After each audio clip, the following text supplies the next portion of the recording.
poder hacer una oración antes de empezar, así que quiero que me acompañe, póngase de pie. Vamos a hacer una oración pequeñita para poder comenzar esta palabra. Padre, gracias te damos, Señor, por este momento que nos permites estar delante de tu presencia, Señor. Te damos gracias por el privilegio que tú nos das, Señor, de venir a alabar y glorificarte a ti, Señor, en esta casa, Señor. Te damos gracias porque tú, Señor, nos has dado, Señor, este honor de poder elevar alabanzas a ti, Señor. Y en esta hora, Señor, yo quiero poner este tiempo en tus manos, Señor. El tiempo de la palabra donde tú, Señor, nos traes un mensaje a nosotros, Señor, un mensaje a nuestro corazón, Señor, que sea de bendición. Te pido, Señor, Espíritu Santo, que te manifiestes tú por medio de mí, Señor, y que no sean mis palabras las que pueda decir ahora, Señor, Señor, sea tu revelación, Señor, y tu respaldo. En el nombre de Cristo Jesús te doy gracias. Amén. Puede sentarse. Traigo una palabra que el Señor puso en mi corazón y me impacta porque generalmente yo suelo preguntarle al Señor, ¿qué quieres hablar? ¿Qué quieres decir? Y oro al Señor y le pregunto, y en base a eso yo voy preparando una palabra. Y me hacía, el Señor le decía, Señor, tengo la palabra, sube conmigo a ese sitio para predicar.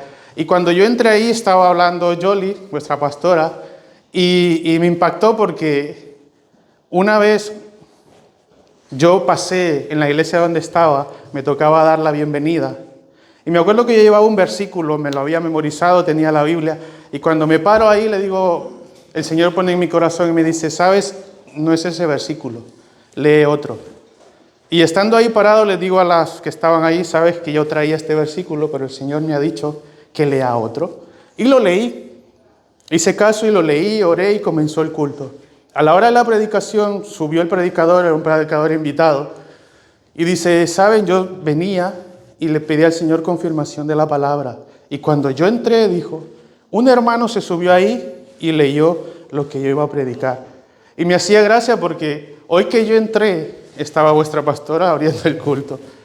Y ella dijo una palabra que es la palabra que yo traigo hoy. Y le digo, Señor, le digo, una vez estamos aquí, pero una vez Dios te va a llevar al otro lado. Y es emocionante saber que en las manos de Dios todo es perfecto. Él lo tiene todo controlado y te sorprende las cosas que Él dice.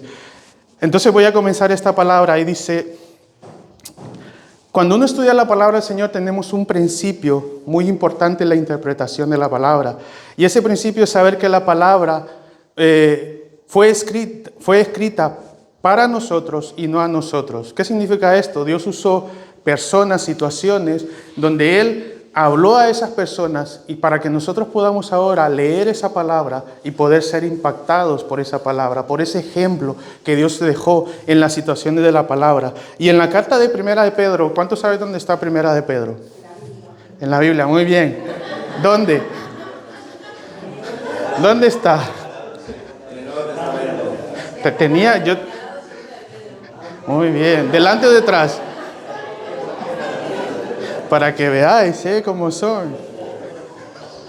Así como el uno y el otro. Ya. Ahora ya se suelta.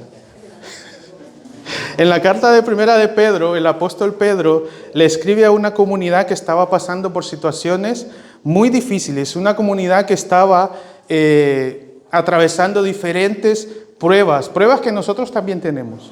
Pruebas que también nosotros sufrimos, pruebas que nosotros vamos a encontrar en el caminar de la vida del Señor. Y muchos años después de la muerte de nuestro Señor Jesucristo y de su resurrección, el apóstol Pedro escribió algo motivador para quienes estaban sufriendo abuso de los jefes insoportables. Ustedes lo pueden buscar en el capítulo 18. ¿Cuántos sufren abusos de los jefes insoportables? Mejor se callan, ¿no? Por si acaso. Ahí Pedro hablaba a esas personas, de cómo tenían que comportarse ante estos jefes.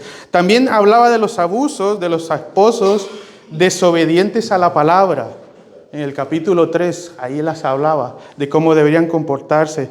También les habló a los que estaban siendo ridiculizados por aquellos vecinos escépticos. ¿Cuántos tienen vecinos que os ridiculizan por ser cristianos?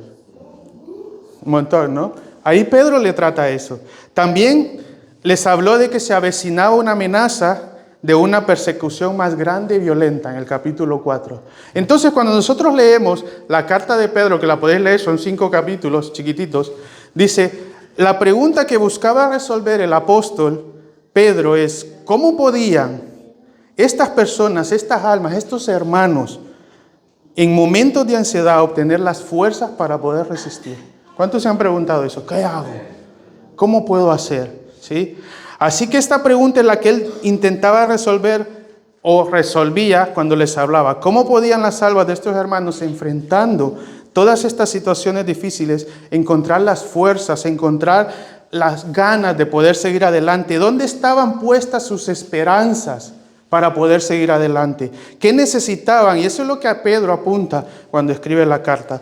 El mundo ha definido la esperanza como el estado de ánimo que surge cuando uno se presenta como algo alcanzable que uno desea. Por ejemplo, la forma en que conocemos esta esperanza es como una sensación cuando estamos ahorrando para un viaje. Yo estoy ahorrando para un futuro hacer un viaje. O simplemente cuando estoy deseando que no llueva en mi cumpleaños. O que cuando no llueva en mi boda. Es un deseo, cruzo los dedos, cruzo los pies, lo que sea. Pero ¿saben qué tienen en común todos estos deseos? Que tienen alta probabilidad de que no se cumpla. De que si tú quieres que no llueva. Ayer llovió. ¿Dónde está la de jóvenes? Ayer llovió, ¿no? Y había cine. Pero vinieron. Pero muchas veces uno desea algo con tantas fuerzas y no ocurre. ¿Por qué?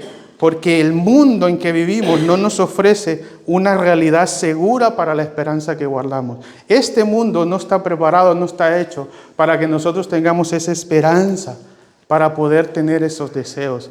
Pero la Biblia sí nos presenta, sí nos enseña un tipo de esperanza en la que sí podemos confiar plenamente. Una esperanza que la Biblia la pone como una esperanza no solo segura, sino una esperanza viva. Y por eso me impactaba cuando yo entré ahí, tú dijiste, ¿dónde están puestas tus esperanzas? ¿Dónde están puestas tus esperanzas? Por eso quiero que me acompañen en su Biblia. Vamos a leer 1 de Pedro 1, del 3 al 5. Este pasaje me impacta porque yo he crecido en la iglesia y había un hermano que cuando se paraba a dar un testimonio, siempre decía estas palabras. Y siempre me quedaron marcadas en el corazón. Y es una palabra que ahora entiendo por qué le impactaban. ¿Lo tienen? Dice la palabra del Señor, bendito el Dios y Padre de nuestro Señor Jesucristo, que según su grande misericordia nos hizo renacer para una esperanza viva, por la resurrección de Jesucristo de los muertos, para una herencia, ¿qué? Incorruptible, incontaminada e inmarcesible. ¿Reservada para quiénes?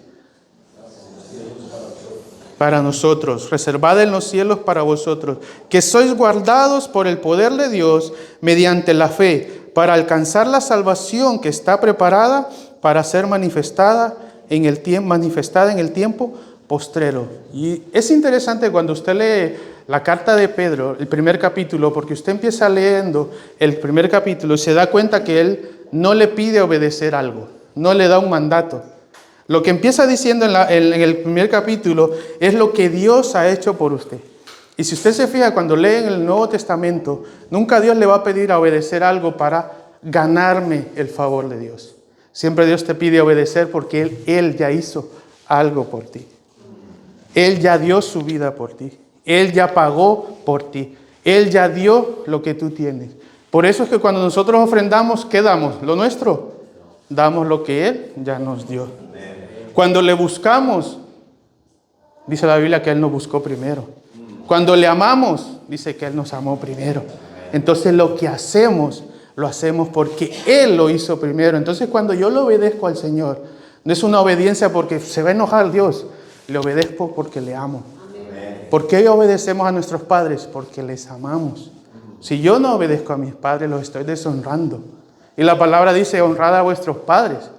Entonces cuando nosotros hacemos para Dios las cosas, lo hacemos porque Él ya hizo lo que hizo por mí. ¿Y qué hizo el Señor? Entregó su vida. Me impactaba lo que decía Samuel ayer, que decía, a mí me impacta, se me abrió la mente, dijo. porque alguien dio su vida por mí. ¿Quién hace eso? Lo dijiste así, ¿no? ¿Quién hace eso? Lo hizo Dios. La Biblia dice que Él se despojó de su gloria, se despojó de su reino, no lo tuvo en poco para poder venir y poder rescatarnos.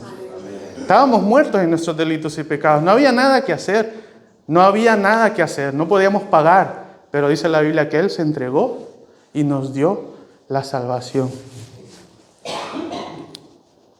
Pedro le empieza a recordar que miren todo lo que Dios ha hecho por ellos en Cristo y todo lo que ellos tienen de parte de Dios. Así que ahora quiero que hablemos, como decía la pastora, de una esperanza. ¿Dónde está tu esperanza? Y vamos a ver cuál es el fundamento de esa esperanza, porque nuestra esperanza es viva, pero tiene un fundamento. El 3 dice, bendito el Dios y Padre nuestro Señor Jesucristo, que según su grande misericordia nos hizo renacer para una esperanza viva por la resurrección de Jesucristo de los muertos. Pedro aquí nos está diciendo que ahora nosotros tenemos una esperanza, disfrutamos de una esperanza viva, pero es por causa de que Jesucristo murió y resucitó de los muertos. Esa base y fundamento es la base de nuestra esperanza. Es lo que nos da un rayo de luz cuando nosotros estamos pasando cualquier circunstancia, por difícil que sea. Nosotros tenemos nuestro enfoque en quién nos tienda esa esperanza. Ese sacrificio es lo que a nosotros nos cambia. La resurrección de Cristo es lo que garantiza nuestro futuro. ¿Sí? ¿Qué sabemos? Todos nuestros peores enemigos, aún la muerte, fue vencida en la cruz del Calvario. ¿Cuántos le tienen miedo a la muerte?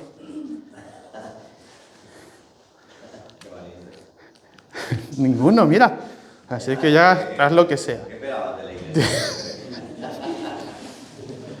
¿Por qué? Porque hasta la muerte Dios la venció en la cruz del Calvario. Dice que le quitó las llaves y nos ha dado eso para nosotros. 1 Pedro 1:21 dice, y mediante el cual creéis en Dios, quien le resucitó de los muertos, le ha dado gloria para que vuestra fe y vuestra esperanza sean en Dios, no en este mundo, no en lo que nos pueda dar el ser humano, no en lo que nos pueda dar nuestro jefe. Aún nosotros como seres humanos, como pastores, pueden fallar, pero nuestra esperanza siempre tiene que estar enfocada en aquel, el autor y consumador de nuestra fe. ¿Quién es? Cristo Jesús. Por eso cuando yo estaba dando muchas clases de discipulado y les decía a los alumnos, nunca pongan su enfoque en una persona. Una persona te va a guiar, el pastor te va a cubrir porque es su responsabilidad, te va a enseñar a caminar, pero tu fe no está puesta en el pastor. Tu fe está puesta en Jesucristo. Y cuando las personas fallan, tú sigues viendo a Cristo, porque tú vas hacia adelante y no destrozas a la persona que falla, sino que la levantas y sigues adelante. Esa es la cosa que nosotros tenemos. No podemos ver hacia abajo y pensar, este falló, pues mira, hijo del diablo. No nos ha mandado Dios a eso. Tú estás bien, dice, levántalo, lleva la carga de aquel que no la puede llevar. ¿Sí? Entonces dije, Jesús resucitó para que nuestra fe y esperanza sean en Dios. Nuestra esperanza en las cosas futuras debe estar basada en algo concreto. Y fíjense que esto es importante porque quien escribió esta carta, Pedro, el apóstol pueblo, fue testigo fiel de que Jesucristo resucitó. Cuando Jesucristo fue clavado en la cruz del Calvario, los apóstoles todos huyeron, ¿no? Pedro estaba ahí viendo que su maestro murió. ¿Qué hizo Pedro? Dice la Biblia que regresó a lo que estaba haciendo. Dejó de predicar y se fue a pescar. Otra vez. Regresó a lo que estaba haciendo. ¿Por qué? Porque él vio que su esperanza había muerto. Pero cuando él estaba en la barca, dice la palabra del Señor que se le aparece Jesucristo. Yo me imagino ese momento porque nosotros creemos en un Dios que no hemos visto. Y dice la palabra que somos bienaventurados. Pero imaginaros los apóstoles estaban ahí trabajando y llega el maestro y los llama. Para ellos su mundo cambió. Por eso dice la palabra que Pedro se tiró, sintió vergüenza de cómo él estaba. No tanto, yo creo que no tanto porque estaba desnudo, sino porque él sintió que le había fallado. Sintió que había estado con su maestro más de 3 años, había aprendido del mejor maestro y cuando lo vio muerto, él lo que hizo fue regresar para atrás. Pero cuando él regresa con ese amor de Jesucristo, no lo aplastó, sino que le dijo, ven, le preparó comida. ¿Qué hicieron ellos? Dice la palabra del Señor, que dejando todo atrás, se fueron con Cristo. Y es impactante porque ahora todo lo que ellos habían visto muerto tiene vida. Y esa es la predicación que nosotros tenemos. Nosotros predicamos un Cristo vivo. Predicamos un Señor que murió, pero que resucitó de los muertos. Que ahora Él está vivo y que nos acompaña día tras día en nuestras situaciones, en nuestras dificultades, en nuestras desesperanzas. Cuando nosotros derramamos lágrimas, no derramamos lágrimas sobre una tumba. Derramamos lágrimas a un Dios, a un Padre, a un Señor que nos guía, que nos ama, que nos tiene de su mano y que cuando a veces nosotros pensamos que la vida nos ha destrozado, Él sigue estando a nuestro lado. Y eso es lo que a nosotros nos debe levantar el ánimo todos los días. De que puedo comenzar un día pensando que estoy viendo al perfecto, como decía el pastor. Qué bueno es seguir a un Dios perfecto. Y es verdad, porque nosotros fallamos, pero Él no. Él sigue siendo fiel y su amor nunca se acaba. A pesar de que nosotros le fallemos, la palabra del Señor dice que Él siempre está ahí, llevándonos. Y eso es bastante impactante. Y esto le cambió la vida a Pedro, tanto que cuando él estaba en el aposento alto, dice la palabra del Señor, en Hechos 2, 23 a 24, él se levanta. ¿Se recuerdan a Pedro negando a Jesús? Escondiéndose para ver si lo miraba, negándolo 3 veces.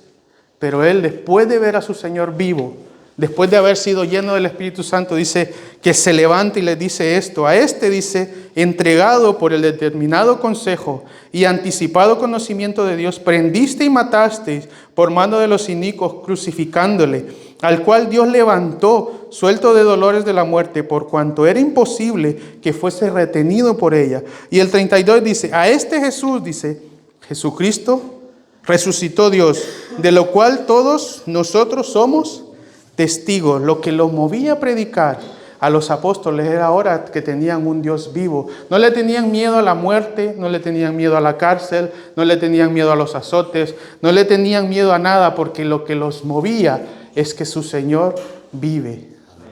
Y por eso es que es impactante cuando nosotros hacemos las cosas para el Señor, que nos debe llenar de emoción. Es ¿qué es lo que nos mueve? ¿Qué es lo que nos mueve a hacer lo que estamos haciendo? Y es el Señor Jesucristo. Por eso yo le decía, vuestros pastores son locos. Porque hacen unas cosas que tú te quedas a ver. Pero en el proceso sabes que quien respalda al pastor es Dios. Él no va a dar un paso donde el Señor no esté presente. Y por eso ves que cada cosa que va haciendo, Dios lo va respaldando. Y vosotros detrás, y Él va dando el crecimiento. Me acuerdo cuando estábamos en el otro local, que se quedaban los cultos él solito, ¿no? Vosotros solos. Y decía, Señor y Señor. Pero la vida de Dios es un proceso. Y a veces los procesos del Señor pueden tardar mucho y poco. Y ayer me decía Yoli, hoy es diferente.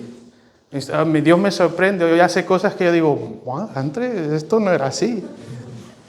¿Por qué? Porque Dios te va llevando. Pero lo que es lo bueno, que ellos no han abandonado. Y así tenemos que hacer nosotros, no abandonar lo que hemos creído, porque lo que hemos creído es algo vivo, una esperanza que está viva. Y entonces dice, y este es el mensaje central de nuestra fe, que Cristo por medio de su muerte y resurrección ha derrotado al que tenía el imperio de la muerte. Ahora tenemos un futuro y una esperanza segura porque nuestros enemigos han sido vencidos en la cruz. A veces tenemos momentos de duda. ¿Cuántos han tenido momentos de duda? Todo, ¿no? A veces tenemos momentos de decir, ¿será que está bien lo que estoy haciendo? ¿Será que, qué es lo que me da a mí esa seguridad de que lo que estoy haciendo está bien? ¿Qué va a pasar cuando yo muera? ¿Algunos se han preguntado qué va a pasar cuando muera?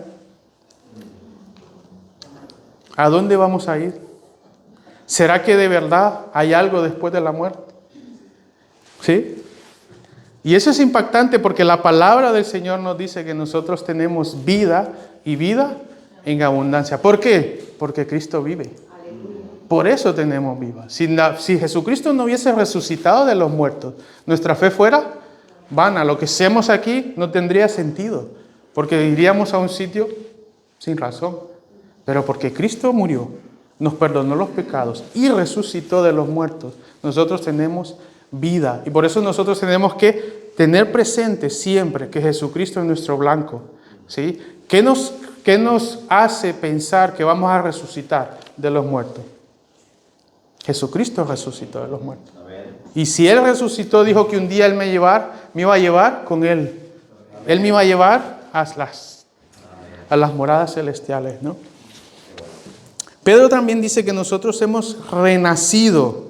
Dice que Él nos hizo renacer para una esperanza viva. La fuente de esta esperanza es el nuevo nacimiento. Juan 3:3 dice, Jesús le dice a Nicodemo, respondió Jesús y le dijo, de cierto te digo, que el que no naciere de nuevo no puede ver el reino de Dios. Pedro nos dice que nos hizo renacer a esta esperanza viva para poder ver, para poder disfrutar esta esperanza. Nosotros tenemos que volver a nacer, renacer.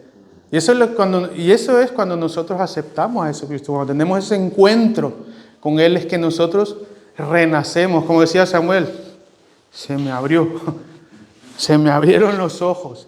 ¿Por qué? Porque ese encuentro, cuando yo conocí al Señor, dijo Samuel, y me impactan todas esas palabras, porque son experiencias que cada uno tiene. Yo no te puedo contar mi experiencia, pero tienes que vivir tu encuentro con el Señor. Tienes que vivir ese momento donde Jesucristo te transforma.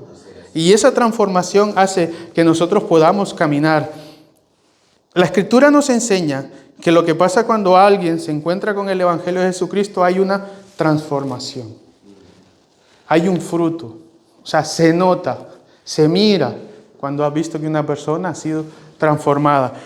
¿Cómo sabemos que hemos sido nacido de nuevo? Porque cuando los deseos de nuestro corazón han sido cambiados. Lo que yo antes buscaba, que era el pecado, ahora no lo busco. No quiero hacer eso. Aunque no somos perfectos, pero yo he dejado de ese mundo.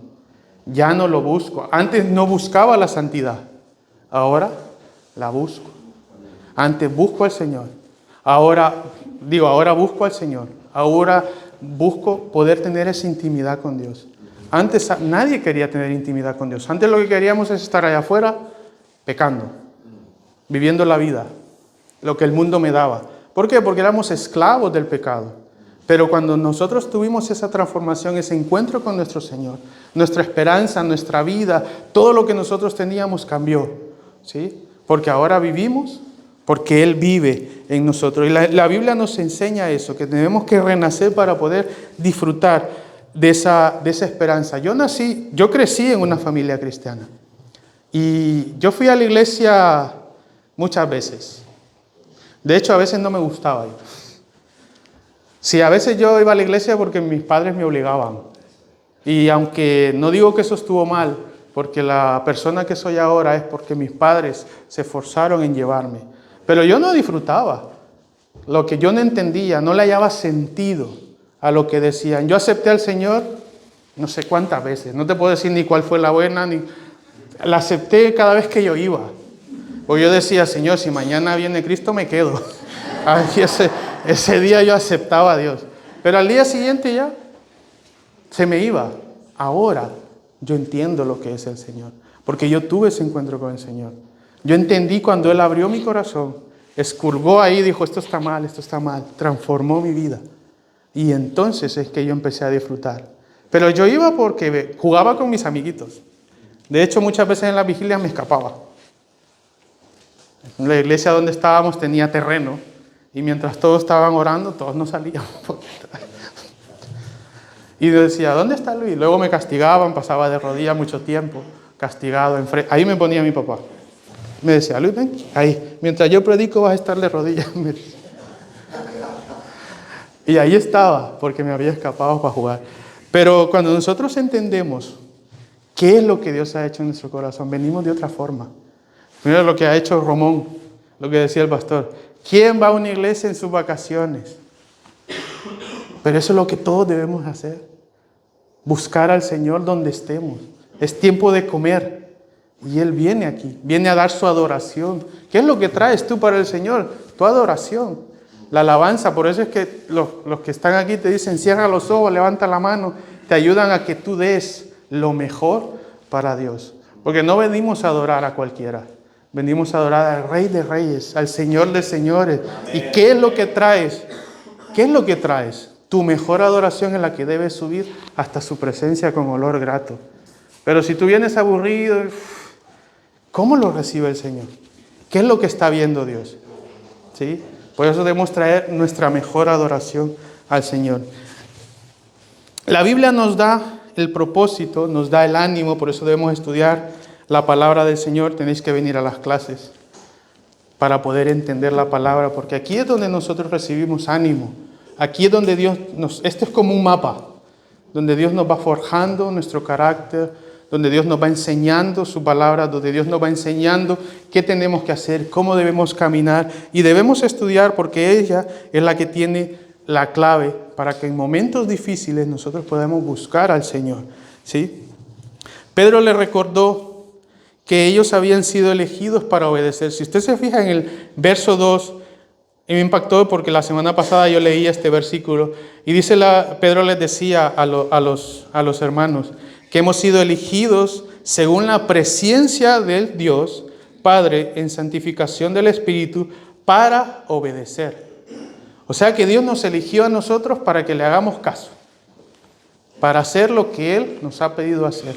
Y vean que es importante porque dice que nos ha elegido para obedecer y ser rociados con la sangre de Jesucristo. Y esto me impactaba porque la presencia de Dios quiere decir que Él todo lo sabe. En su futuro, Él tiene todo el control, todo el panorama. Y en esa presencia, Él forjó un plan para nosotros. Y ese plan está hecho para que nosotros lo obedezcamos. Para eso nos eligió. Por eso se ha fijado que cuando uno predica dice, Dios tiene un propósito para ti. Cuando leemos este pasaje entendemos cuál. Que el propósito es que Él ya vio todo lo que tienes que hacer. Ha armado todo el plan, lo ha escrito. Y ahora nosotros lo único que tenemos que hacer es obedecer. ¿Por qué nos va mal en la vida a veces? Porque no hacemos caso. Si no le hacemos caso a papá, nos va mal también. Y Él nos ha elegido para obedecer. Solo tenemos que obedecer al Señor. Y en momentos de dificultad, nosotros escogemos obedecer al Señor. Imaginaros que estáis pasando por un momento difícil. Estamos tristes, lo vemos todo oscuro en nuestra vida, y viene alguien y nos dice, mira, no te preocupes, cierra los ojos con todas tus fuerzas y ya va a pasar. Tú te le quedas viendo a esa persona y le dices, vamos a ver, ese consejo a mí no me sirve. Estoy en problemas y yo lo que necesito es que me des una solución real, que me digas cómo hago para hacer.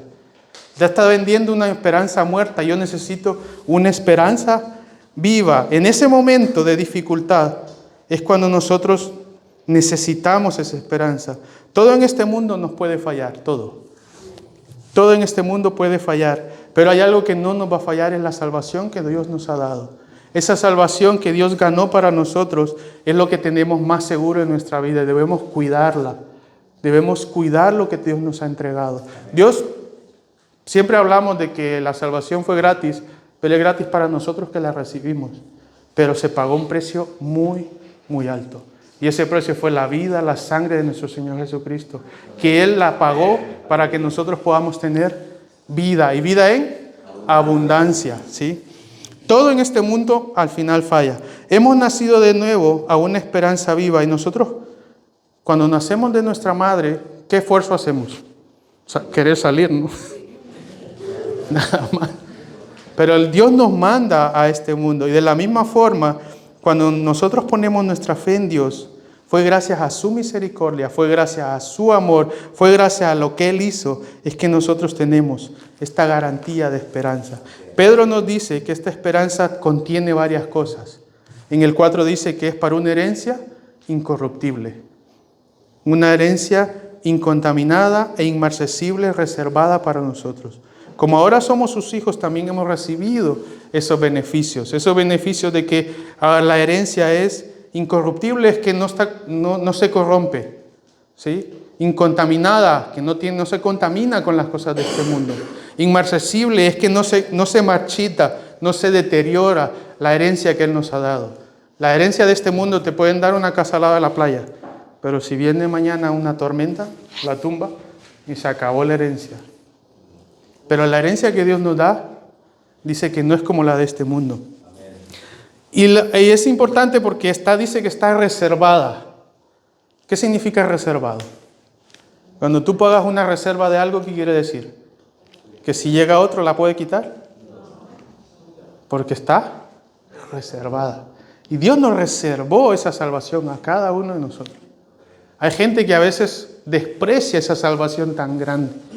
Pablo dice, no desprecies esa salvación tan grande, porque es nuestra. Cada uno ha recibido del Señor esa salvación. En el 5 dice, que sois guardados por el poder de Dios mediante la fe para alcanzar la salvación que está preparada para ser manifestada en el día posterior. Y con esto termino. Es interesante porque en este versículo dice que mientras ese día llega, mientras vamos camino a esa salvación, mientras vamos a esa herencia, porque la salvación ya la tenemos, pero mientras vamos a estar viviendo con Él por una eternidad, que es el deseo más grande que todos tenemos, poder llegar a ese momento y estar cara a cara con Él. Pero mientras ese momento llega, mientras estamos juntos con Él, dice que Él se va a encargar de proteger esa salvación. Él nos dio por su misericordia la fe y Él nos da las armas para que nosotros podamos cuidar de esa salvación. Él nos dio la fe para creer y la preservará hasta el final. Por eso nosotros no debemos cambiar nuestra vista para un lado o para otro. Nuestro blanco perfecto siempre debe ser Jesucristo, porque Él es el que nos va a dar las fuerzas para seguir adelante. Él es el que nos va a darle el ánimo para poder seguir hablando del Señor. Él nos va a dar las palabras para poder predicar a las personas de allá afuera. Nos va a dar las estrategias, nos va a dar todo lo que necesitamos para que día a día podamos crecer hasta que ese día tan grande llegue, que es cuando Él venga y te diga, Yoli, ven a mi presencia. Oscar, ¿se imagina ese día? ¿Se imagina ese día cuando estemos frente a Él? Y Él nos diga, hiciste lo que te pedí. Hablaste. Tenías un vecino, le dijiste que yo morí por él. Te portaste bien. ¿Qué le podemos decir al Señor? Ese día llegará cuando Él nos llame a su presencia. Y poder decir, como decía Pablo, en lo poco, como dijo, que nos pueda decir, en lo poco fuiste fiel, en lo mucho te pondré. ¿Sabe? La palabra dice que si hacemos todo lo que Él nos dice, llegamos a ser siervos. ¿Pero siervos qué? Inútiles. Si hacemos todo. Y si no lo hacemos.